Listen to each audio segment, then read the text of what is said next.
Do you need to replace the battery on your Dell XPS 9315? Well, I'm going to show you how. Also, you can click the top right of the screen to find this part or tools or additional help on our website, including written step-by-step tutorials with detailed images. Now that that's out of the way, let's get started. Okay, first unscrew the bottom base cover. Then you can use a plastic scribe to pry open and separate the bottom base cover. To prevent static discharge, I recommend disconnecting your battery before moving any further. Now unscrew and remove the battery.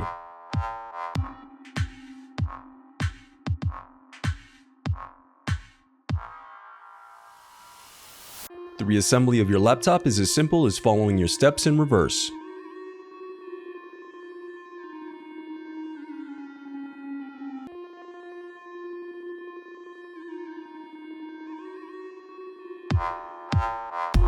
If you still need help, you can visit partspeople.com and view printable DIY instructions to help you along the way. We also have playlists of thousands of Dell tutorials for hundreds of different models, so keep checking back.